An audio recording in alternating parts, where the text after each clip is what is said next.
Bonjour à tous, je m'appelle Florian, je suis permanent au sein de l'association Alumni Force de Planète et on est très heureux d'organiser ce webinaire ce soir sur la décarbonation des entreprises, notamment dans le secteur du BTP. Le webinaire est co-organisé avec Junia Alumni, qui soutient l'association Alumni Force de Planète et qui est représenté ce soir par Agathe Tesseri, que je vais laisser se présenter et dire quelques mots d'introduction. Bien, bonjour à tous.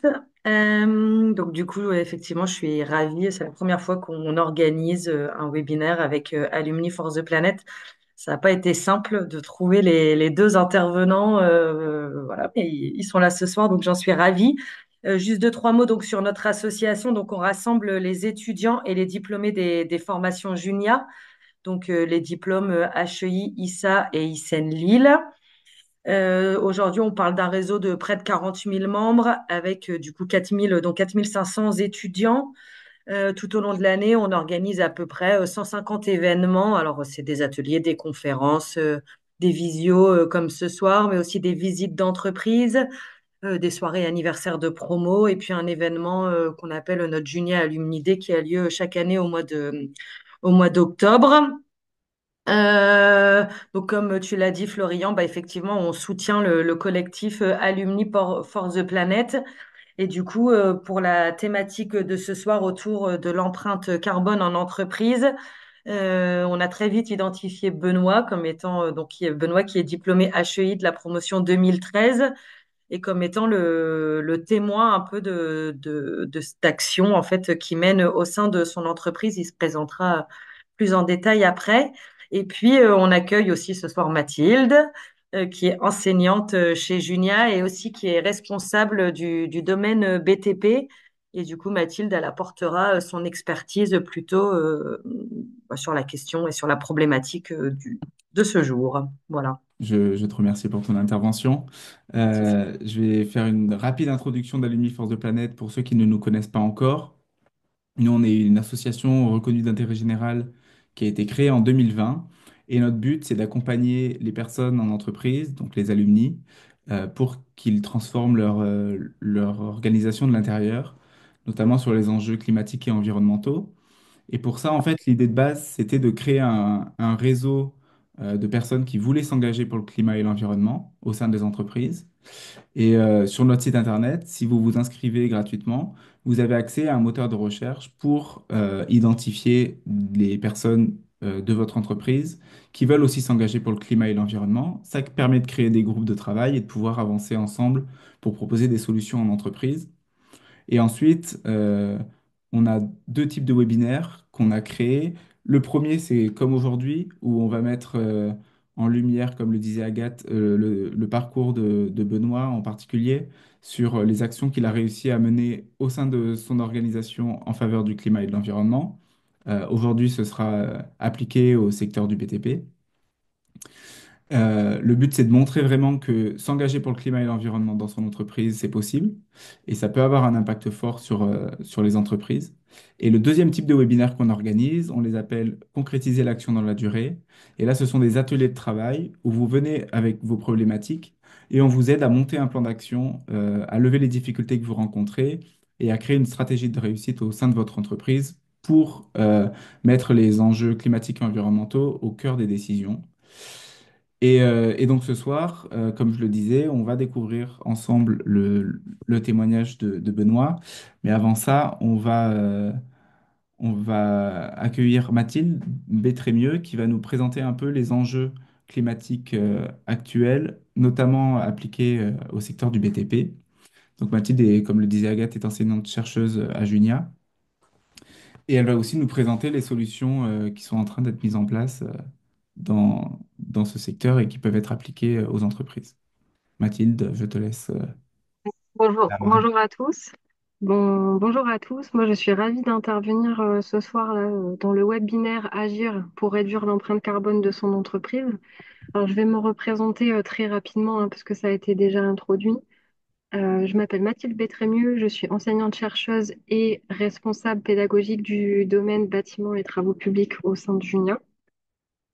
Alors, mes thématiques de recherche portent sur deux axes, la dépollution électrocinétique des déchets au sens large, plus spécifiquement aux sédiments de dragage et aux sols pollués. Et le deuxième axe porte sur la formulation de nouveaux matériaux pour la construction, donc des matériaux bas carbone, des matériaux éco-conçus. Alors moi, je vais me focaliser effectivement sur le secteur du BTP pour ce webinaire, pour montrer comment on peut agir sur la réduction de l'empreinte carbone en entreprise pour ce secteur du BTP, mais allié au domaine de la recherche. Alors très rapidement, pour replacer aussi le contexte et l'urgence climatique vis-à-vis du secteur, je vais vous donner quelques chiffres. Alors en 2022, on avait recensé 37% des émissions mondiales de CO2 qui étaient produites par le secteur. 50% des ressources naturelles étaient spécifiquement utilisées par le BTP, par le secteur, et 70% des déchets en France proviennent aussi du secteur du BTP. Donc voilà, ce sont quand même des chiffres qui sont assez conséquents. Et au niveau des déchets, on se rend compte qu'il y en a beaucoup qui proviennent, en tout cas pour une grosse part, des travaux publics et du génie civil. Également une part presque similaire là, pour la construction neuve et la démolition, et aussi des déchets qui proviennent de l'entretien ou la rénovation de bâtiments et pour le fonctionnement interne des entreprises. Le BTP, il a aujourd'hui un rôle clé dans la transition écologique. On en entend beaucoup parler, hein. C'est un secteur qui est pas bon au niveau du bilan carbone. Et donc, le BTP aujourd'hui est considéré tant à la fois comme un problème, mais comme une solution. Une solution parce que comme l'empreinte environnementale du secteur est assez lourde, on a aujourd'hui en notre possession des gros potentiels d'action, un gros potentiel de réduction de ces émissions carbone. Et donc, agir sur le secteur du BTP dans la transition écologique, ça va notamment servir à la planète, à l'écologie, euh, mais également sur d'autres secteurs et notamment des secteurs économiques parce qu'on va venir jouer sur l'innovation, le développement, l'innovation en tout cas pour le secteur du PTP, au niveau des matériaux, par exemple. On va aussi bousculer un peu le cadre normatif et le faire évoluer. Et ça va également créer de l'emploi. Donc ça, c'est au niveau des entreprises qui font partie du secteur du BTP. Les retombées environnementales sont importantes, mais également économiques. Et le secteur, en tout cas, aujourd'hui, on a des solutions pour agir sur tous les niveaux. Les leviers d'action pour pouvoir intervenir et en tout cas transformer le secteur du BTP dans une démarche qui soit plus vertueuse pour l'environnement. Il y en a plusieurs ici, j'en ai ciblé quelques-uns.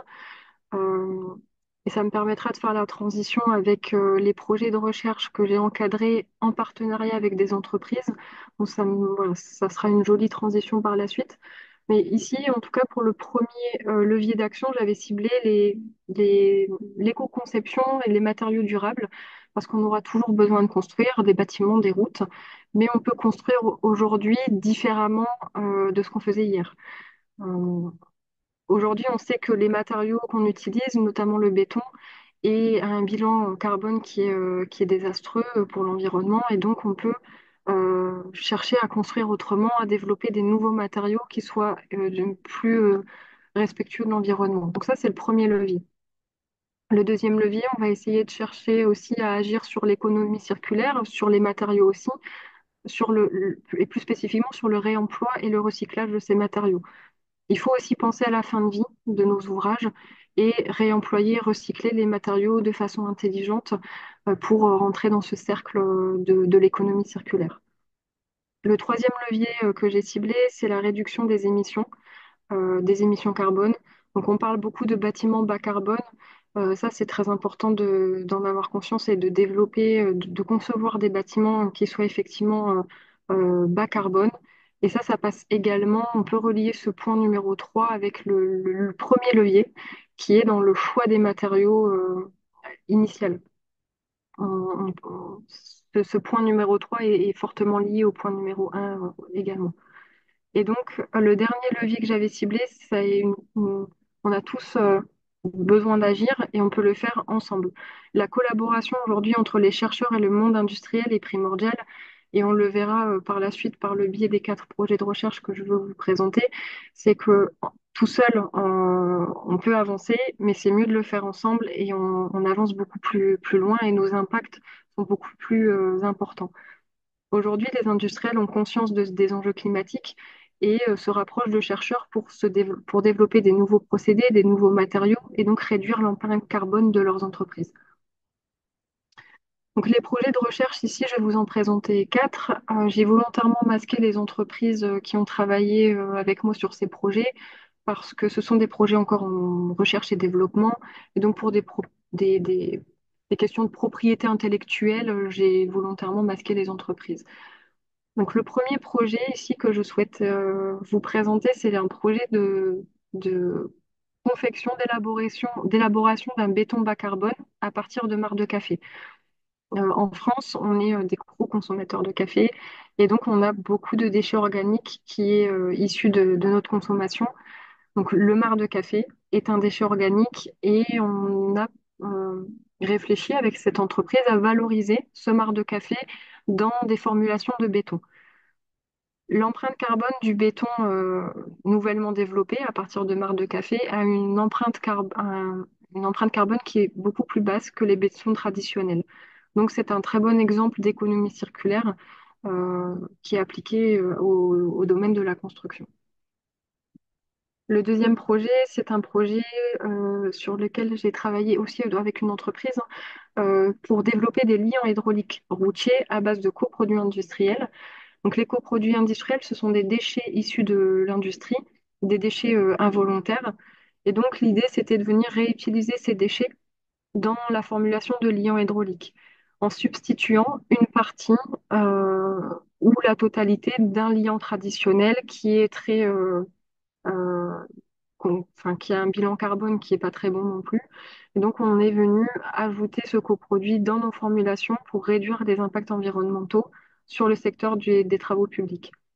Et là également, on valorise aussi un déchet, donc ce coproduit, dans une formulation de liant et on rentre aussi dans cette boucle d'économie circulaire, de développement durable. Le troisième projet, c'était un projet d'élaboration de formulation d'encre cimentaire à base de granulats de démolition. Alors, l'encre cimentaire, c'est un matériau qui est intéressant pour la création de bâtiments imprimés en 3 dimensions. C'est une technologie qui intéresse les industriels pour plusieurs raisons, et notamment pour l'aspect économique.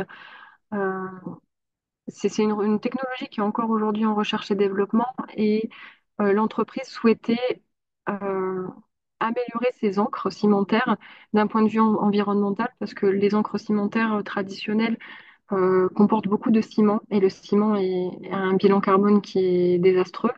Et donc, l'entreprise voulait développer une encre cimentaire qui soit un petit peu plus vertueuse. Donc là, on est venu récupérer des granulats de démolition. Donc les bâtiments en fin de vie sont déconstruits ou sont démolis. Ça génère pas mal de déchets.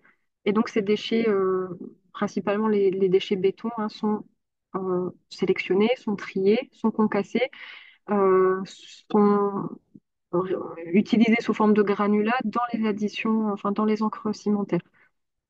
Donc là, on boucle aussi dans cette démarche de transition écologique, développement durable, puisqu'on vient réutiliser un déchet dans les formulations et le bilan carbone de l'encre cimentaire était nettement meilleur pour des propriétés physiques et mécaniques qui sont comparables à des encres traditionnelles. Donc voilà, c'est un beau projet également. Et le dernier projet de recherche sur lequel j'ai travaillé, c'est sur l'élaboration de blocs d'isolant à base de mycélium de champignon. Alors le mycélium de champignon, c'est pas le bulbe, hein, c'est la partie racinaire du champignon, qui quand cette partie vient se développer, ça vient créer un réseau dense et alvéolé qui est très intéressant pour ses propriétés d'isolation, isolation thermique, isolation phonique. Donc c'est un matériau qui est biosourcé, qui est biodégradable et très performant. C'est une très bonne alternative aux isolants traditionnels et notamment aux isolants qui sont confectionnés euh, voilà, sur la base de pétrochimie en fait.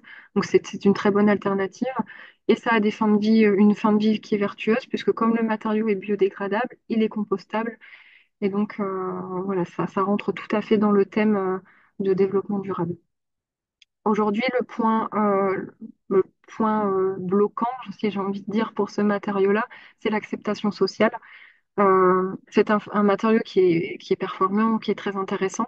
Par contre, effectivement, ça peut faire peur d'utiliser de l'isolation qui a été conçue à base de champignons. Donc, on peut le comprendre totalement. Même si le matériau est stabilisé et qu'après stabilisation, le matériau ne se développe plus, le champignon voilà, ne prolifère pas. Ça peut faire peur. Et là, c'est vraiment le point bloquant de ce projet-là, c'est l'acceptation sociale. Voilà, donc on a quand même un petit peu de levier ou de marche à passer pour ce projet-là, mais c'était un très beau projet avec des très bonnes performances à la fois mécaniques et aussi en termes d'isolation. Donc la prise de conscience aujourd'hui, en tout cas par rapport au recul que j'ai pu avoir par le biais de ces différentes collaborations de projets de recherche avec des industriels, c'est que cette prise de conscience, elle est partagée vis-à-vis des enjeux climatiques. Les industriels comprennent bien les enjeux aujourd'hui, il n'y a pas de souci. Et ils sont aujourd'hui moteurs. Ils demandent en fait aux chercheurs de participer, de monter des projets de recherche qui soient collaboratifs entre le secteur privé et le secteur public pour pallier à ces problématiques et améliorer le bilan carbone de leurs activités. Collaborer avec des chercheurs aujourd'hui, c'est aussi apporter une certaine crédibilité scientifique, parce que les chercheurs vont apporter des solutions innovantes appuyées par des résultats. Et donc ça, c'est important aussi pour quand on vient développer des nouveaux produits, pour faire bouger les normes et accepter en fait les produits, l'utilisation des produits nouvellement confectionnés. C'est important d'avoir cette crédibilité scientifique et qu'on puisse démontrer que le produit est tout à fait viable et utilisable. Et enfin, ce sont des projets de recherche qui sont profitables à tout le monde, à la fois pour les chercheurs, parce qu'on a cette appétence intellectuelle pour chercher des solutions qui sont innovantes, qui n'ont pas été développées, à la fois pour les industriels, parce que ça va leur permettre d'améliorer le bilan carbone des entreprises, économiquement aussi, c'est intéressant pour elles. Et ça permet aussi c'est profitable à tout le monde, puisqu'on participe finalement à, euh, à améliorer nos pratiques de construction, réduire l'empreinte carbone, et ça, finalement, ça concerne tout le monde. Et pour agir concrètement, on peut le faire dès aujourd'hui. On a des clés pour pouvoir avancer. Ça passe par plusieurs étapes. Déjà, former et sensibiliser les professionnels pour les informer qu'on a des moyens d'action, qu'on a des solutions pour améliorer leurs pratiques et réduire notamment le bilan carbone de leurs activités. Il ne faut pas hésiter aussi à informer les entreprises que investir dans la recherche et le développement, c'est important et ça permet de vraiment faire bouger les choses et d'avancer un petit peu plus vite sur les problématiques. Donc, la collaboration, coopérer vraiment entre le secteur privé et le secteur public est très important. Et, on peut passer à l'action dès aujourd'hui, parce qu'il y a plein d'organismes qui accompagnent aussi les entreprises pour se développer, pour, euh, pour réduire leur bilan carbone. On peut être accompagné et ça peut se faire dès aujourd'hui. Donc ça sera le mot de la fin. Donc il est urgent d'agir aujourd'hui parce qu'il y a des solutions qui existent, qui sont viables. Et par contre, on ne peut pas le faire tout seul. Il faut qu'on s'engage tous dans la même direction et pour proposer un secteur, le secteur du BTP qui soit plus environnementalement parlant, plus responsable. Voilà, je vous remercie pour votre attention. Si vous avez des questions, n'hésitez pas. Merci, merci Mathilde. En effet, si vous avez des questions, soit vous pouvez les poser à haute voix, mais sinon vous les mettez dans le chat. On a une première question d'ailleurs de Daniel qui demande à quel horizon calendaire sont prévues les mises en œuvre de ces projets de recherche dont tu parles. Alors pour l'instant, c'est encore des projets en recherche et développement. Donc, on a une suite sur plusieurs projets de recherche là, qui vont démarrer l'année prochaine. Et ensuite, ça sera vraiment au cadre législatif là, d'accepter en fait ces nouveaux produits. Donc, il y aura pas mal de tests qui vont être réalisés. Et après, ça sera aux matériaux à valider ces tests-là pour que les produits soient commercialisés. Donner un calendrier aujourd'hui, c'est compliqué. Ça peut ça peut être très, très rapide, hein. Ça peut prendre une année pour valider les tests et au niveau aussi de l'acceptation sociale, hein, sur un des projets de recherche où je vous en avais parlé, ça peut être un petit peu plus long. Voilà, ça dépend des critères. Ça peut être très rapide comme ça peut être un peu plus long. Je ne sais pas si j'ai répondu à la Oui, question. je Ouais. pense en partie en tout cas. Et en termes de coût, justement, est-ce que ces nouveaux matériaux, est-ce qu'ils peuvent être vus comme une économie par les entreprises ou les organisations qui les utilisent? Ou est-ce que c'est un coût supplémentaire, mais avec un impact moindre et peut-être sur le long terme plus de résilience, par exemple? Alors, ça dépend vraiment des projets. Par moment, le produit nouvellement confectionné va effectivement être un petit peu plus cher à produire au départ parce qu'il faut réadapter sa ligne de production, faut remettre des choses en place pour pouvoir produire le matériau à grande échelle. Donc, au départ, ça peut être un surcoût qui finalement est rentabilisé à la fin. Donc, puis ça dépend vraiment des projets et des produits. D'accord, très bien. Je comprends que c'est la recherche aujourd'hui, enfin la présentation n'est que limitée entre guillemets au bâtiment, c'est-à-dire ce qui s'y trouve à l'intérieur n'est pas inclus dans dans l'approche, hein, c'est bien ça. Alors, à l'intérieur des bâtiments, moi, j'ai quand même travaillé sur des projets de recherche au niveau de l'isolation des bâtiments. Alors, Oui. ça peut rentrer dans ce cadre-là. Euh, si, si, on travaille aussi sur l'élaboration de matériaux qui sont destinés à l'intérieur des bâtiments et des habitations. Par contre, c'est spécifiquement effectivement lié aux bâtiments, aux travaux publics, à ce secteur-là, parce que c'était l'objet du webinaire. Mm. Je pose la question parce que j'ai donné l'exemple des centrales de traitement d'air. En fait, enfin, je pense, c'est peut-être pas comment c'est fait, mais il y a des sortes de parois métalliques et à l'intérieur, on a de la laine de verre.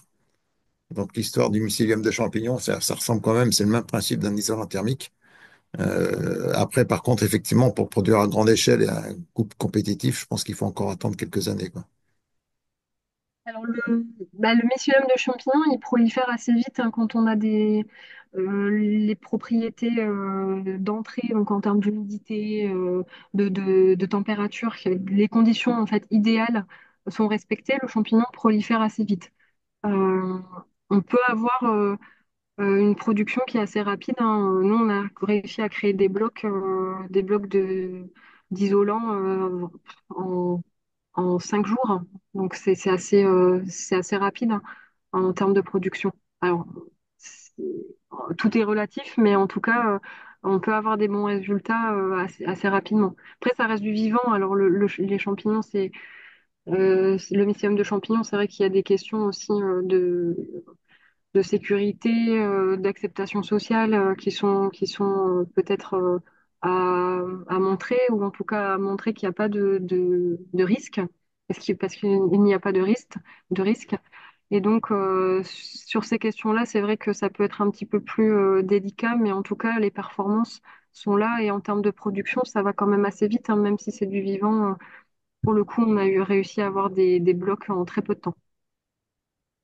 Après, c'est toujours un projet qui est en recherche et développement. Alors, le produit risque de ne pas être développé tout de suite parce que l'entreprise souhaite pousser la recherche et développement pour vraiment travailler sur différents aspects, sur la forme, sur l'épaisseur, sur plein d'autres points que je ne vais pas forcément développer. Mais il y a d'autres idées en route là sur ce projet. Donc, euh, pour l'instant, on ne se prononce pas plus que ça. Merci.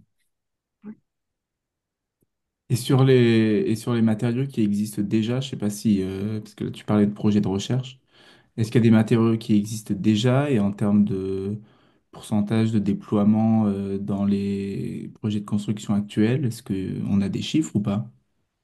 Alors, le projet sur lequel j'ai travaillé sur les liants hydrauliques à base de coproduits industriels, euh, l'entreprise a commercialisé son produit et ça fonctionne plutôt bien. Je n'ai pas les chiffres aujourd'hui, mais je sais que c'est un produit qui est commercialisé.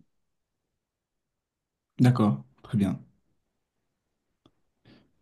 S'il n'y a pas d'autres questions, je propose de passer justement à l'application de ces techniques dans le concret d'une entreprise. Merci beaucoup Mathilde pour ton intervention. Si vous avez toujours des questions, on pourra les reprendre à la fin du webinaire de toute façon. Et je vais laisser la parole à Benoît, qui travaille dans une entreprise justement dans le secteur du BTP et qui va présenter un peu son expérience de passage à l'action, ce qu'il a réussi à mettre en place pour réduire l'empreinte carbone de son entreprise. Donc je te laisse le micro, Benoît. Exactement. Merci Florian, merci Mathilde. Effectivement, moi je suis, comme l'a dit Agathe, je suis issu de Junia, donc je suis sorti en 2013 d'HEI. Et depuis 2017, j'ai eu une expérience avant, mais depuis 2017, je suis chez Link City, qui est une filiale du groupe Bouygues Construction. Donc, on est une filiale de développement immobilier, de promotion immobilière. Donc, en fait, on est des cousins de Bouygues Immobilier. Voilà, notre particularité, c'est on développe des projets immobiliers, que ce soit logement, bureau, logistique ou industrie, partout en France et même en Europe de l'Est également. Et on a quelques agences en Australie on veut s'implanter aussi aux États-Unis. Et notre particularité également, c'est que l'ensemble des enfin, des projets qu'on a, on les confie à Bouygues Construction. Donc c'est notre constructeur, donc on leur apporte des affaires en quelque sorte. Moi, je suis arrivé chez Link City en 2017 pour être responsable de programme. Donc en fait, je fais toute la partie un peu en amont des projets immobiliers. Donc je développe des projets, moi principalement de logement sur la métropole lilloise, puisque je suis basé à Lille. Euh, et voilà, donc mon métier, en fait, c'est de développer des projets de conception de bâtiments, voilà, plutôt en amont des dépôts de permis de construire, un peu une partie technique et financière et juridique.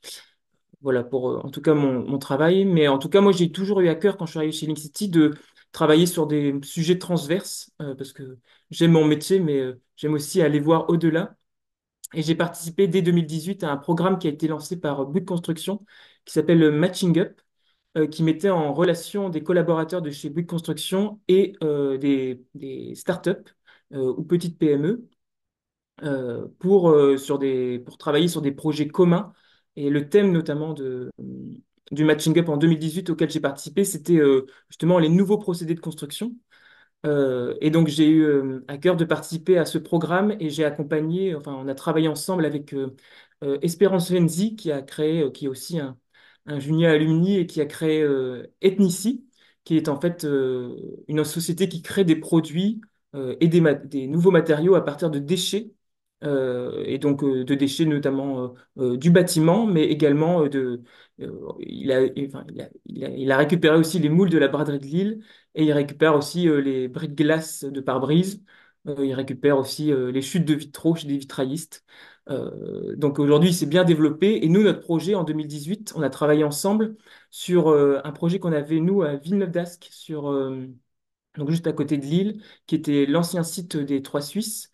Et en fait, les quelques bâtiments ont été démolis et à partir justement des gravats de béton, on a eu un projet commun de créer du carrelage et qui aujourd'hui, voilà, on a remporté ce petit concours qui était interne, hein, mais avec d'autres PME, enfin avec d'autres startups. Et du coup, l'idée, c'était grâce à Bouygues, que cette startup, donc Ethnici, puisse lancer rapidement des expérimentations sur un de nos chantiers. Donc, ça a été le cas sur donc notre projet qui s'appelle La Maillerie. Et aujourd'hui, donc, il y a du carrelage issu du béton des anciennes constructions dans nos logements. Ça, c'était en 2018. Donc, j'avais déjà cette impétence un peu pour l'innovation dans le bâtiment et surtout bah, comment on peut, dans l'innovation, réduire nos déchets et puis réduire notre empreinte carbone, en fait.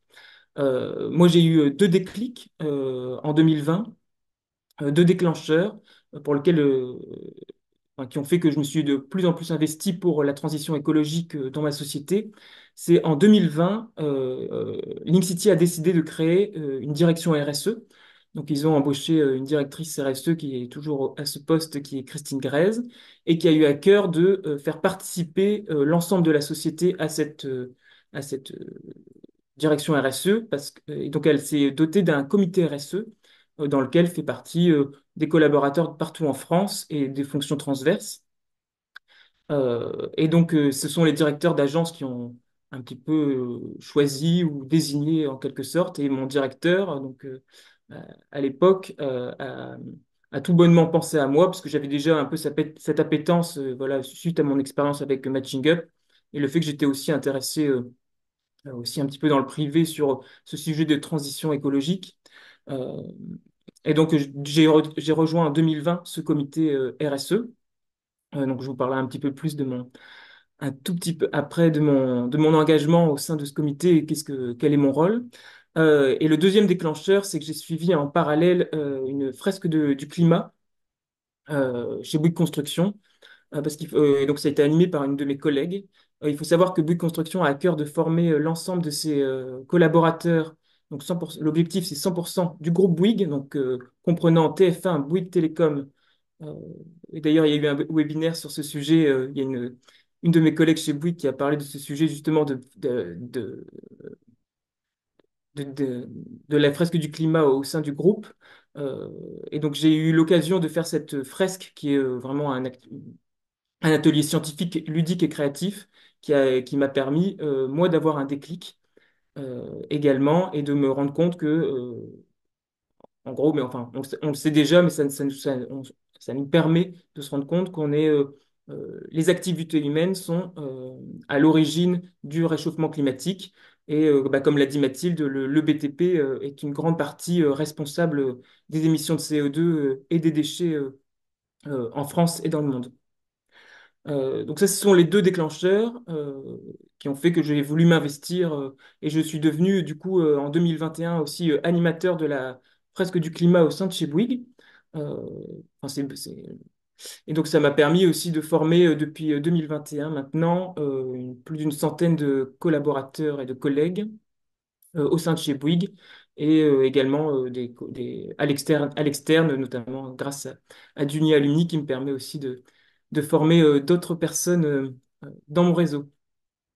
Euh, Au sein du comité RSE, la volonté de Christine Grèze, notre directrice, c'était de monter une stratégie RSE qui était en accord avec notamment les accords de Paris. Et donc, on a eu à cœur, nous tous, de s'engager pour créer une stratégie avec trois piliers, notamment, et le premier, c'était la transition écologique, et 14 objectifs qui sont sans cesse en train d'évoluer, hein. C'est aussi notre travail, c'est de sans cesse s'interroger sur les objectifs qu'on s'est fixés jusqu'à, pour l'instant, 2030, parce que on voit que l'environnement autour, le réchauffement climatique s'accélère, les priorités changent, notamment en termes de responsabilité. On voit qu'il y a un gros sujet en ce moment sur la résilience face aux aléas climatiques, qui sont un gros sujet pour le BTP. Et donc, on parle toujours de la baisse évidemment du CO2, mais il y a d'autres sujets qui viennent. Et donc, du coup, les objectifs qu'on a fixés en 2020 on doit les réinterroger aujourd'hui et trouver d'autres solutions. Euh, pour ma part, donc voilà, je suis investi au sein de chez Bouygues pour la fresque du climat et aussi je suis en tant que membre du comité RSE, je suis un référent auprès de l'équipe principalement de Lille jusqu'ici et aujourd'hui j'ai repris ce rôle pour les équipes de mes collègues de Nancy et de Strasbourg. Euh, En tant que membre du comité RSE, je suis une sorte de référent auprès de mes collègues pour un peu diffuser la bonne parole parce que au sein de chez et surtout challenger mes collègues au quotidien, presque au quotidien, sur leurs projets pour qu'ils puissent intégrer de un que nos projets répondent aux objectifs qu'on s'est fixés dans notre feuille de route et de deux, les challenger encore plus pour qu'ils puissent intégrer dans leurs projets des solutions qui existent, hein. Mathilde en le développe, mais il y en a qui existent déjà, notamment sur les matériaux biosourcés, sur le réemploi. Aujourd'hui, on a des outils à disposition qui sont externes ou bien internes, qui ont été créés par la direction RSE et par Bouygues, qui sont à notre disposition et dont les collaborateurs n'ont pas toujours connaissance. Donc moi, mon objectif déjà, c'est de faire connaître les outils qui existent, et puis surtout que les personnes puissent les appréhender. Et donc ça, du coup, ça passe par des rencontres, enfin, soit je fais des réunions spécifiques, et souvent j'impose dans les réunions de direction désormais un quart d'heure, 20 minutes sur la RSE, sur des thèmes particuliers. Donc le mois dernier, j'ai fait sur la biodiversité, avec notamment euh, enfin, une présentation de la chute de la biodiversité et ensuite des outils qui existent chez nous pour mesurer un petit peu l'impact qu'on a, notamment sur le calcul le coefficient de biotope par surface, voilà, qui est calculé par certains. Et donc, on a des outils qui te permettent de le calculer. Donc, je fais passer ces messages-là, notamment aussi par un peu enfin, quand je fais des présentations, j'essaie que ce soit un peu ludique parce que, et concret surtout et facile, parce que pour moi, ce que je trouve, enfin en tout cas pour comment je réussis à faire passer les messages et à faire intégrer les sujets RSE et transition écologique chez mes collègues, pour moi c'est très important d'être concret, d'être ludique, et je pense que les fresques, ça fonctionne très bien. Je trouve que c'est des outils formidables, euh, notamment la fresque du climat évidemment, et j'ai été formé il y a maintenant 2 ans à la fresque de la construction, donc c'est un nouvel outil qui permet parce que les fresques du climat, c'est vraiment global. La fresque de la construction, on s'attache vraiment à ce que notre cœur de métier, comment actuellement on a, enfin, on aggrave, comment on est responsable, pardon, on est responsable du réchauffement climatique. Et voilà, donc, il y a les causes et les conséquences, c'est exactement comme les fresques du climat, mais liées à la construction. Donc ça, c'est un outil formidable que j'utilise aussi du coup auprès de mes collègues pour faire passer certains messages. Euh, et là, je vais être formé. Donc, mon objectif en 2025, c'est d'être formé à la presque de la biodiversité, parce que je trouve que c'est un sujet très important dans le BTP, enfin, au global, partout dans le monde, mais c'est un sujet très important dans la construction. C'est ce que j'essaye de faire comprendre à mes collègues, c'est que la biodiversité, c'est pas un sujet global, c'est pas la biodiversité, c'est vraiment au cas par cas. Il faut s'intéresser vraiment à chaque projet individuellement, il y a un écosystème qui est toujours autour de nos projets, un écosystème dans certaines villes, dans certaines régions, etc. C'est complètement différent. Donc voilà, j'ai à cœur aussi de faire passer ces messages-là auprès de mes collègues. Euh, voilà, et après, j'ai aussi, donc enfin, principalement les fresques. Au sein du comité RSE, j'ai aussi impulsé pour toute la France en 2023, parce que je trouve que c'est important qu'on travaille sur la baisse de nos émissions de carbone sur nos opérations, mais c'est aussi important que nous, en tant qu'individus et collaborateurs de chez Bouygues, on puisse aussi faire baisser nos émissions de carbone. Et l'idée en 2023, c'était de participer à une initiative nationale qui s'appelle Mais à vélo, et qui propose aux entreprises partout en France de faire des challenges. Et ça aussi, en fait, ça fonctionne bien, parce que dès qu'il y a un petit peu de challenge et que c'est un peu ludique, les gens se prennent au jeu. Donc j'ai impulsé ça chez Link City en 2023, et donc j'ai à cœur de le, qu'on reprenne chaque année en mai les vélos pour se challenger sur ce sujet. Voilà. J'ai un autre. Euh, J'agis aussi. Mon autre rôle chez Link City au sein du comité, c'est un sujet de reporting. Et c'est là que je rencontre le plus de difficultés avec mes collègues, puisque le reporting, c'est euh, c'est lié à un CRM qui s'appelle Salesforce. Et donc, toutes les données sont issues de ce logiciel que les collaborateurs doivent remplir eux-mêmes. Et donc, c'est assez compliqué de leur faire déjà appréhender l'outil, et ensuite qu'ils puissent renseigner les bons critères dans les opérations pour que nous, notre reporting RSE ressorte correctement. Donc ça, c'est une des difficultés euh, que je rencontre, c'est un problème d'outils et d'appréhension d'un outil informatique, alors que on devrait, euh,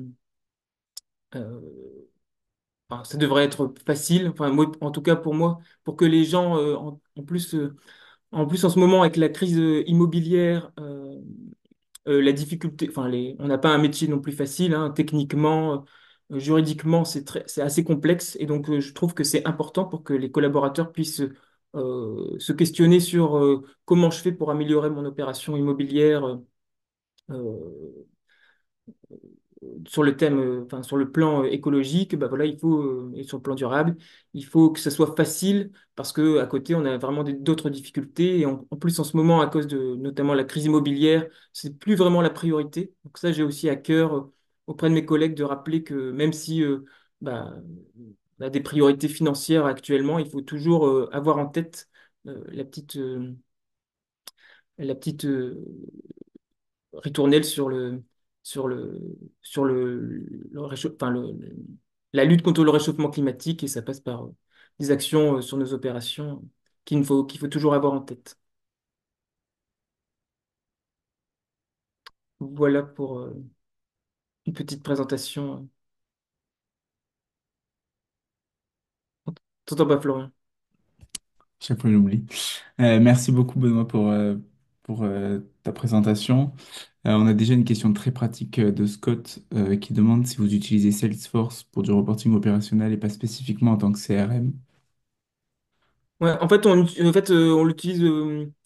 C'est un outil qui en a à disposition chez Bouygues pour un peu. Ben, notamment, c'est pour normalement gérer des clients, ce qu'on fait avec des opérations, mais on l'utilise surtout aussi maintenant pour faire du reporting et financier et RSE. Sauf que c'est un outil, enfin, c'est pas complexe, mais faut l'appréhender. En fait, comme on a déjà plein d'outils à utiliser dans nos métiers, que c'est un peu compliqué. D'accord, je vois. Non, c'est vrai que c'est intéressant. J'avais jamais entendu le fait que Salesforce pouvait être adapté pour du reporting, en tout cas encore plus comme maintenant que vous le citez, du reporting financier aussi. Ça me surprend un peu, mais tant mieux si vous avez réussi à adapter ça en interne. Et c'est vrai que se noyer dans une masse de systèmes différents pour faire que tout fonctionne, c'est pas toujours évident. Mais d'accord, c'était juste une question comme ça. Merci en tout cas. Sur ton parcours, moi j'avais une question plus générale. Parce que le problème souvent, c'est que les personnes en entreprise, elles veulent agir pour le climat et l'environnement et s'engager au sein de leurs entreprises. Et elles ne savent pas forcément par où commencer ou à qui en parler ou quelles actions mettre en place en priorité, etc. Est-ce que toi, tu as des conseils pratiques et concrets pour les personnes qui aimeraient s'engager, notamment dans des entreprises du secteur du BTP? euh, et qu'est-ce qu'elles peuvent mettre d'abord en place en premier, à qui en parler, etc. Est-ce que tu as des recommandations?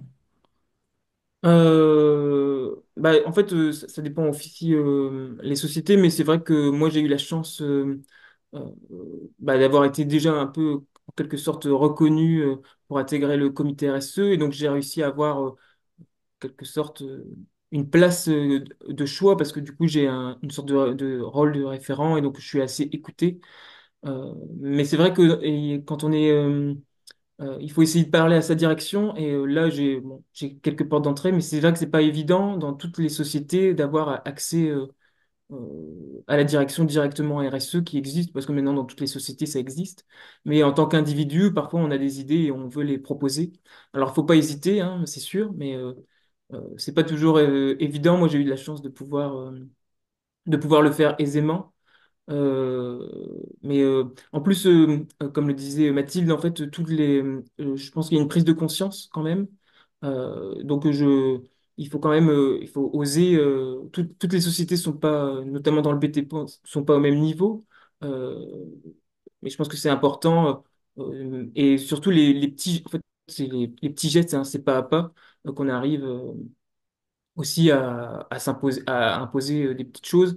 Et comme je l'ai dit, en fait, il faut que euh, moi, ce que j'aime bien faire passer les choses que ce soit ludique et pas très compliqué parce que je pense que les sujets sont déjà complexes par ailleurs.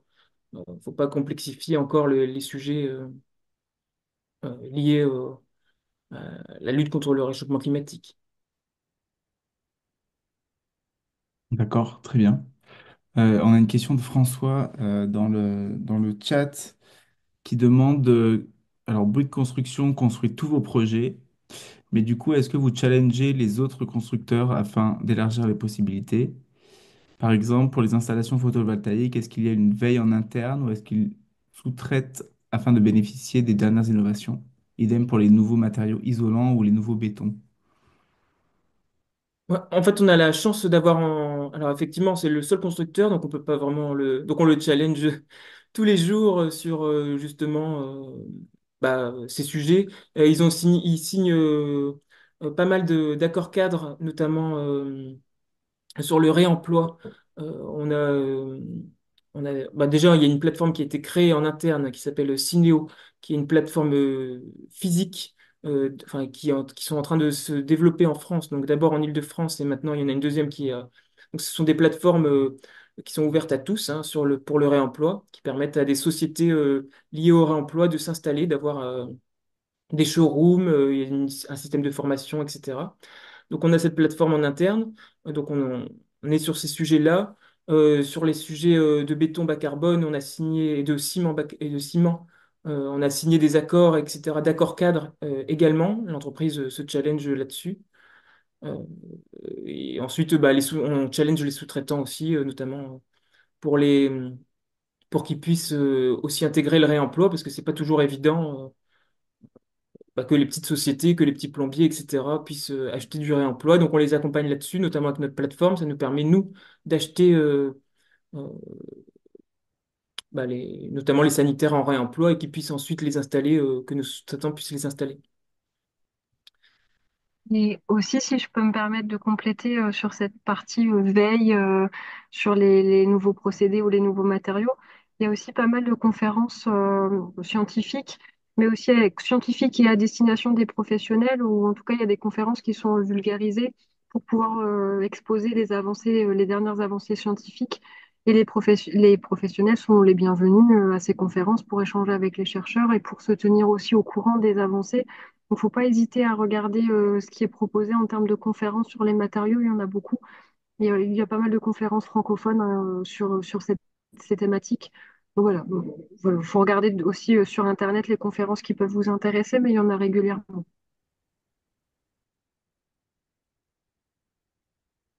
D'accord, très bien. Il y a Scott qui demande une précision sur le nom de la plateforme de réemploi et si elle Ça est... s'appelle Cineo, Cynéo. Euh, voilà, donc, il y a deux plateformes qui sont ouvertes aujourd'hui, une à Nantes et une en Île-de-France, comme je l'ai dit. Et puis l'objectif, c'est d'en ouvrir un petit peu partout en France. Pour accueillir, et bien notamment, il y a Ethnici qui a maintenant, qui était lillois et qui, grâce à Cinéo, a réussi à avoir un showroom et de la production en Île-de-France dans notre plateforme, sur notre plateforme. D'accord, très bien. Euh, j'avais une question l- sur la relation que vous avez justement avec vos dirigeants, enfin l'étape au-dessus, puisque vous pouvez mener des actions avec le comité RSE, en tout cas vous pouvez proposer des solutions. Comment est-ce que c'est vu de la direction? Est-ce qu'ils l'encouragent? Est-ce que, ils essaient de vous mettre des bâtons dans les roues? Comment est-ce que vous avancez comme ça avec vos dirigeants? Non, ils sont plutôt encourageants. En plus, je suis aussi je suis élu CSE, donc j'ai accès directement à la direction au CSE. Donc, et puis, je suis aussi membre de la commission climat au CSE. Donc, ces sujets-là, en fait, j'arrive directement à leur présenter. Euh, on arrive directement. Et puis, ils sont très ouverts. Et puis, même, en fait, finalement, la direction. Sont assez ouverts sur ce sujet-là. Alors c'est vrai qu'actuellement avec la crise immobilière, c'est pas vraiment on a en fait on a quand même une difficulté, c'est qu'on souhaite notamment que les collaborateurs puissent, enfin qu'il y ait au moins un paragraphe et ou une grille ESG intégrée dans les comités ou un calcul obligatoire du coefficient de biotope par surface avant et après. Donc pour voir si on grignote en fait, enfin si on permet à la biodiversité de se développer ou non, ou moins, ou plus ou moins sur nos opérations. Ça, on essaye de le faire et c'est pas encore ça. Par contre, on n'a toujours pas réussi à intégrer ces éléments dans nos comités d'engagement en fait, hein, parce qu'eux, ils trouvent qu'il y a déjà trop de sujets. On a essayé aussi d'instaurer une ligne dans nos bilans pour la biodiversité. C'est en cours, mais c'est toujours pas, c'est pas encore mis en place. En tout cas, on se bat sur des sujets pour que ça soit pris en compte dans nos, enfin, dans nos dans nos processus, parce qu'on est dans nos process, parce qu'on est une boîte de process, mais on essaye de les modifier, mais c'est pas toujours évident. Il y en a tellement que ils veulent pas toujours rajouter des couches, alors que ça rajouterait pas beaucoup de travail aux collaborateurs, mais ça prend un petit peu de temps pour faire avancer quand même les choses. Euh, il y a quand même des petits sujets qui bloquent, quoi. C'est pas toujours facile. C'est facile quand ils disent OK, OK, mais après, quand il s'agit de que concrètement on puisse voir dans les comités ce qu'on fait en termes de transition écologique et puis il y a le gros sujet qui arrive là sur la résilience face aux aléas climatiques. On voudrait qu'il y ait une étude à chaque fois qu'on trouve un terrain euh, sur justement, il y a des outils qui existent, hein. Euh, bon, pour l'instant, ils s'intéressent plutôt au prix du foncier qu'aux aléas climatiques liés à ce terrain. Et justement, comment est-ce que vous arrivez à motiver les collègues à adapter les pratiques Bah, pour ma part, je trouve qu'ils sont peut-être plus concernés, parce que là, j'ai justement fait une présentation euh, cette semaine en réunion d'équipe là, sur la taxinomie européenne et sur le risque face aux aléas climatiques, qui est un sujet que nos clients, en fait, ça arrive sur la table actuellement, hein. C'est pour ça qu'en fait, on réagit. Euh, mais je trouve que les collaborateurs sont plus sensibles à ces sujets-là. En tout cas, enfin, c'est nous qui poussons aussi que ça soit mis au comité. Eux, ça les dérangerait pas, mais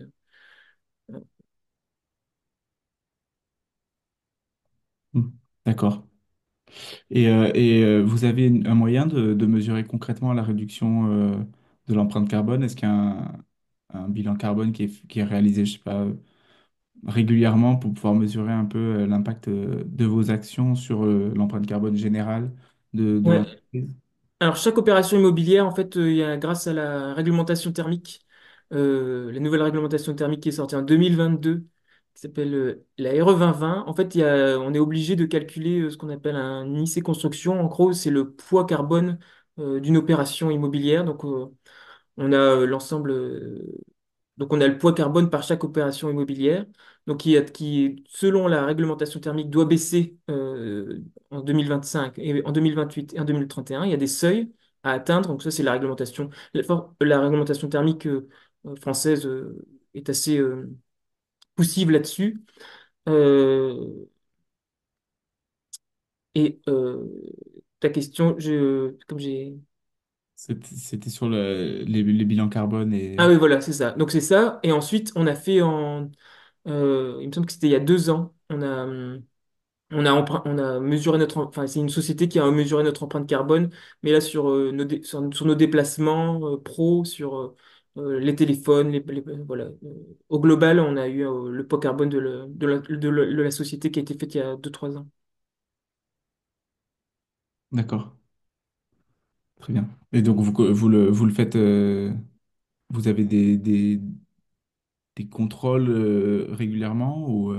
Bah, ça nous a aidé à. Non, on n'a pas de. Enfin, pour les bâtiments qu'on construit, là, on est contrôlé par des bureaux de contrôle qui, justement, vérifient qu'on respecte bien la réglementation thermique et donc le poids carbone maximal de l'opération. Et après, sur la société, je pense. Enfin, en tout cas, je pense qu'au-dessus, au bout de construction, je pense qu'ils regardent quand même que, que nos émissions. Euh, de la société baissent, donc notamment nos bureaux, nos bases vie et les transports des collaborateurs baissent. Donc il y a une stratégie qui est faite, et, notamment sur les véhicules verts, enfin propres. Mais je sais pas, enfin je pense que c'est mesuré chaque année. Euh, mais là c'est un cran au-dessus quoi. C'est bout de construction. C'est pas ma petite société Link City quoi. D'accord. Alors, juste avant la prochaine question, et n'hésitez pas à en poser dans le chat, je vais vous mettre dans le chat un court sondage pour pour le webinaire de ce soir. N'hésitez pas à le remplir, ça prend 5 minutes. Et nous, ça nous permet d'un peu adapter ces webinaires justement et de savoir s'ils ont un impact à long terme sur le passage à l'action. Donc, merci de le remplir si, si vous avez un peu de temps. J'avais une question un peu plus transverse entre ton intervention et celle de Mathilde, qui parlait de la recherche.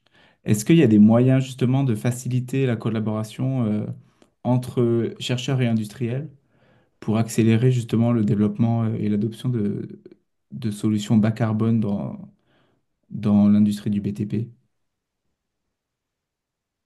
Il y avait, alors on avait quelqu'un chez nous, d'ailleurs qui est parti, mais qui s'occupait justement d'une chaire, alors à l'université de Lille. Mais en fait il y a des relations avec les écoles, hein, régulièrement. Euh, et là, là, c'était pas sur les béton bas carbone, c'était plutôt sur l'industrialisation de la construction. Enfin, c'était pas sur les matériaux, mais c'était plutôt sur le. Mais en tout cas, on était engagé là-dessus, mais la collaboratrice est partie faire de la recherche, justement. Elle a arrêté d'être l'intermédiaire et elle est partie faire de la recherche. Mais en tout cas, on a des liens avec les écoles, avec les universités. Euh, et je pense que les grandes sociétés le font tous parce qu'ils ont besoin de se challenger. Et puis, comme l'a dit Mathilde, hein, il faut s'appuyer sur les chercheurs pour améliorer notre façon de construire et de construire plus durable. Parce qu'en fait, on est quand même obligé de construire, hein. Il manque de logements en France. Il faut surtout aussi les réhabiliter, mais il faut les réhabiliter de façon également durable, parce que parfois on fait des réhabilitations qui ont un poids carbone plus élevé que. Même si on baisse la consommation, il faut aussi que les matériaux qu'on utilise pour la réhabilitation soient bas carbone, biosourcés, et des équipements électriques et économes en énergie. Effectivement, il y a des chaires qui peuvent être mises en place, des chaires industrielles collaboratives entre les universités et les entreprises. Il y a aussi des thèses qui peuvent être montées, des thèses CIFRE pour les entreprises qui souhaitent accentuer leur axe recherche et développement sur des thématiques bien précises. Et on peut créer des thèses voilà, sur des questions d'entreprise qui les intéressent en collaboration avec des chercheurs, c'est possible aussi. Donc là, je pense que vous connaissez peut-être tous le principe, hein, mais on recrute un doctorant qui va venir travailler pendant 3 ans à temps plein sur les thématiques cibles de l'entreprise. Donc c'est vraiment intéressant pour l'entreprise. Puis en plus, si elle peut récupérer des aides par derrière, hein, finalement, l'entreprise, ça ne lui coûte pas grand-chose de développer des testifs parce qu'il y a des aides qui sont mises en place, le crédit impôt recherche, d'autres aides. Vous regarderez si ça vous intéresse. Mais il y a beaucoup de choses qui sont mises en place aujourd'hui pour permettre aux entreprises d'accéder à le monde de la recherche.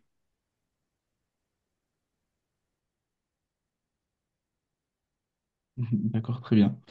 Euh, merci pour ces précisions. Euh, de manière générale, est-ce que vous avez un plan d'action ou en tout cas une feuille de route pour les actions à mener dans le futur, un objectif particulier pour Link City ou pour Bouygues en général, mais peut-être on va se concentrer sur Link City d'abord. Est-ce que vous avez des objectifs clairs de réduction de carbone ou alors de construction, je ne sais pas, ou d'utilisation de certains matériaux, etc. Et Ouais, est-ce que comment vous... on a des objectifs du coup dans notre stratégie RSE qu'on a remis à jour en 2024 justement pour répondre à des nouveaux critères. Et en fait, on a été, enfin, c'est sous le but de construction parce qu'on est conforme à ce but de construction. Nos objectifs, en tout cas de baisse d'émissions de gaz à effet de serre, ont été certifiés par le SBTi, qui est un organisme en fait qui a certifié que nos objectifs étaient conformes aux accords de Paris et donc qui limite le réchauffement de la Terre au-dessous des 2 degrés, au-dessous des 2 degrés. Donc nos objectifs, en fait, on a des objectifs qui sont fixés à 2030 et qui répondent aux accords de Paris. Donc maintenant, il faut les atteindre. C'est bien d'avoir des objectifs, mais faut les atteindre. Donc pour l'instant, on a regardé, on suit sur nos objectifs de moins 40%, il me semble, de CO2 équivalent d'ici 2030, 2050. On est sur la bonne piste, enfin sur la bonne, on est sur la bonne voie, on avance conforme à nos objectifs, mais il faut garder le cap et la, la, la, la crise immobilière n'aide pas à, parce que en fait, construire bas carbone, enfin, on l'a un petit peu dit, mais ça coûte peut-être un petit peu plus cher, notamment la construction de bois qui coûte plus cher. Donc, en ce moment, c'est un petit peu compliqué, vu la crise immobilière, de garder le cap face à ces objectifs.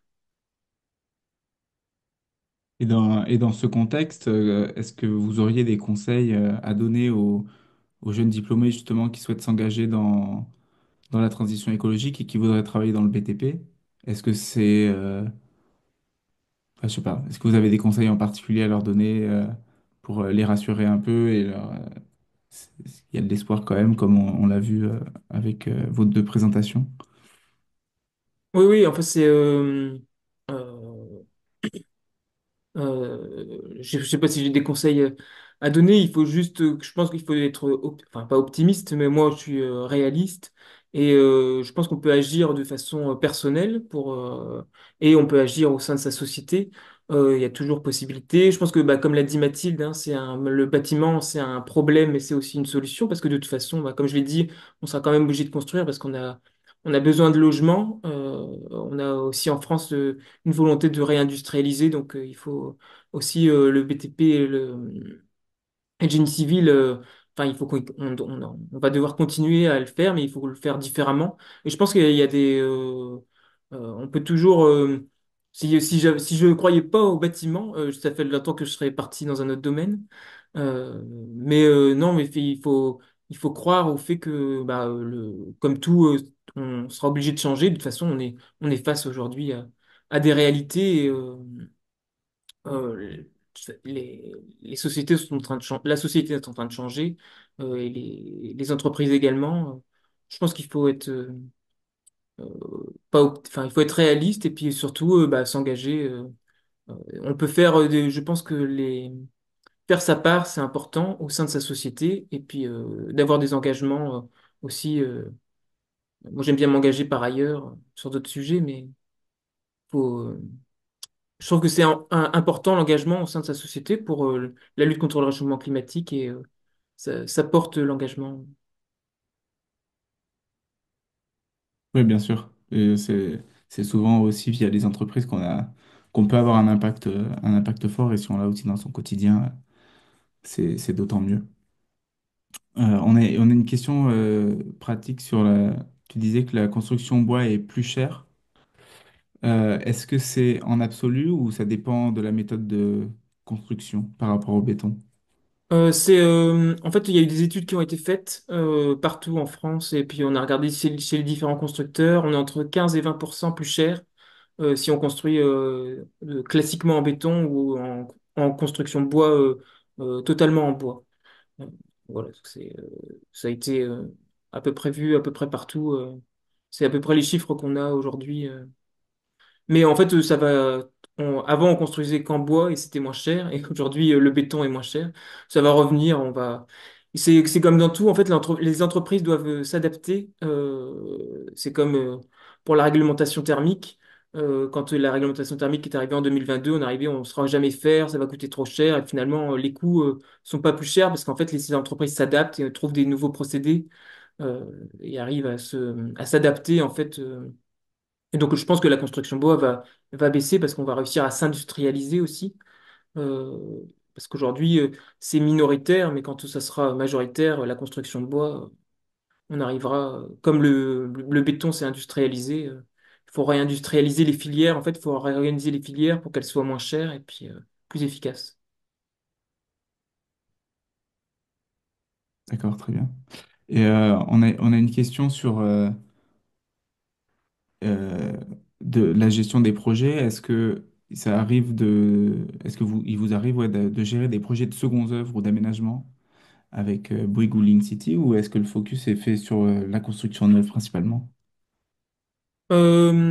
Alors, on est principalement sur la construction neuve et aujourd'hui, On a un sujet qui arrive, de toute façon, c'est la restructuration, enfin la réhabilitation ou la transformation d'actifs.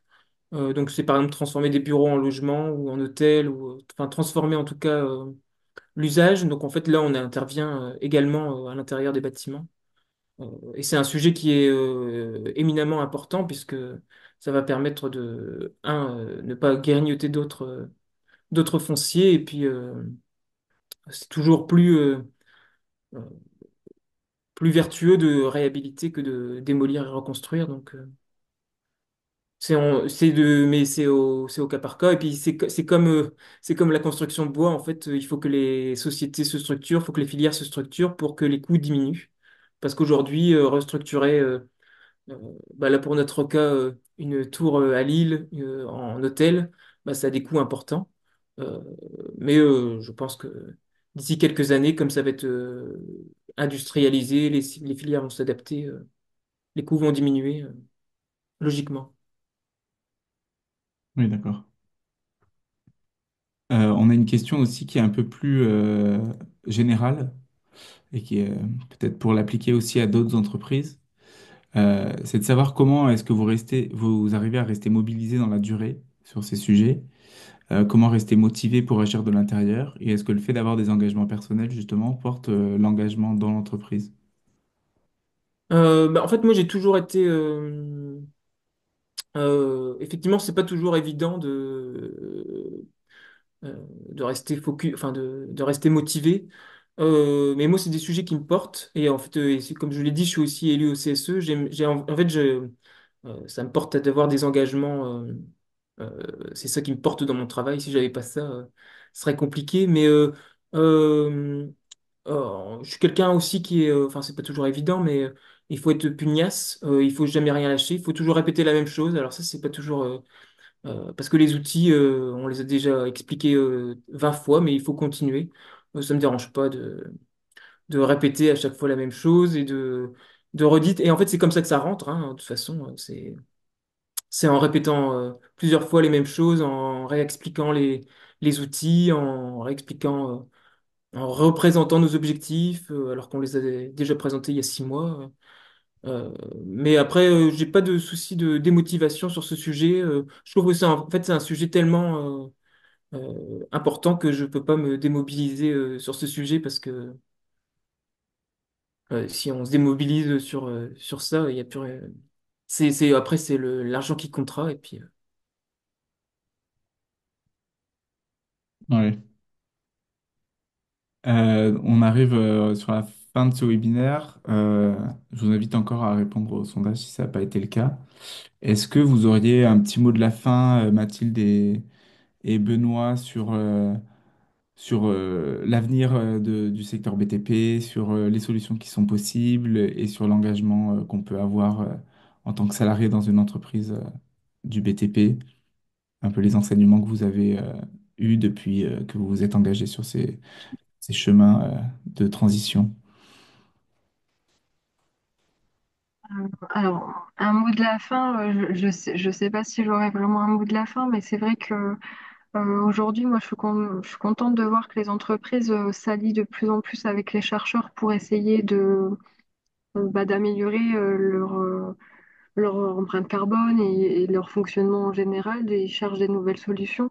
Et ça, c'est vrai que ça fait plaisir que les entreprises fassent confiance au monde de la recherche, parce que c'est vrai que c'est pas toujours évident euh, de se faire entendre en tant que chercheur, de montrer qu'il y a des solutions qui existent et que c'est important de participer à ce monde-là et d'investir dans le monde de la recherche parce que c'est vraiment primordial.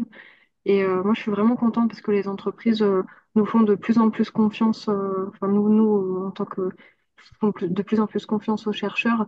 Et ça fait plaisir parce qu'il y a vraiment une prise de conscience qui commence à se faire là sur les enjeux. Et comme je l'ai déjà dit dans ma présentation, hein, on a vraiment besoin de tout le monde pour pouvoir avancer sur des problématiques qui sont générales et qui concernent tout le monde. Donc, c'est bien qu'on puisse travailler ensemble sur ces thématiques qui sont très importantes aujourd'hui. Et Benoît, est-ce que tu as un mot de la fin? Oui, bah en fait, je sais pas si j'ai vraiment un mot de la fin non plus, mais c'est pour, je voudrais bah, dire qu'il faut, surtout quand on est investi dans une société, c'est bah, rien lâcher. Voilà, c'est être concret, que ça soit facile, ludique pour les personnes, face à la complexité aujourd'hui, ce qui se présente dans nos métiers, rendre tout cas, ma volonté, c'est ça, c'est de rendre et que ça soit le cas aussi un petit peu partout, rendre la lutte contre le changement climatique plus facile. Et donc, ça passe par par des solutions qu'on développe ensemble, hein, mais voilà, que ça soit, que ça, quoi, ben, que ce soit facile, ludique, enfin, je l'ai déjà dit, mais D'accord, très bien. Bah, merci beaucoup à tous les deux pour vos interventions et pour le partage de votre parcours qui est très intéressant et très inspirant. Euh, merci aussi à tous les participants et merci à Junia pour oui, co-organisé plutôt ce webinaire avec Alumni Force de Planète. Comme je vous le disais, on en organise assez régulièrement dans plusieurs secteurs. Là, ça a été le secteur du BTP, mais on a aussi la semaine prochaine un webinaire qui sera porté sur le secteur des mutuelles avec un intervenant de la Massif.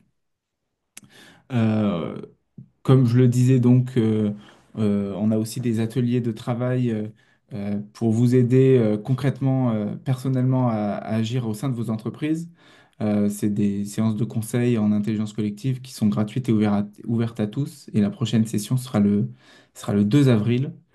Je vais vous mettre un lien dans la description si vous voulez vous y inscrire. Et je vais peut-être demander à Agathe si elle a un petit mot de conclusion sur ce webinaire. Bah non, mais je suis ravie. Puis je vois qu'il y a pas mal de personnes dans le chat là qui le sont tout comme moi. Donc, je me dis qu'on peut essayer d'en monter d'autres. Il y a pas mal de personnes là qui sont là en train de nous écouter. Donc, si vous-même vous avez envie de qu'on réfléchisse ensemble, alors si vous êtes alumni junior, bien sûr, mais sinon parlez-en à vos associations de diplômés pour monter d'autres webinars ou avec Alumni Force de Planète ou pas, ou faire d'autres actions autour de ces questions.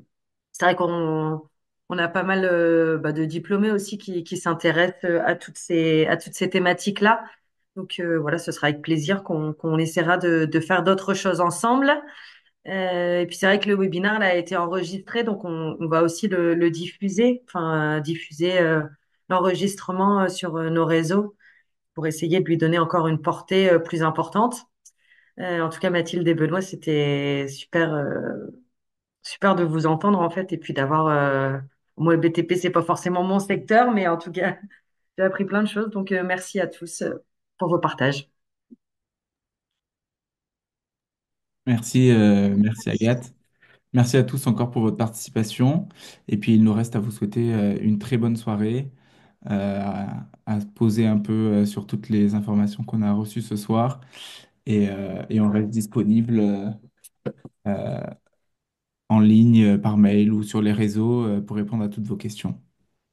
Merci beaucoup à tous et bonne soirée.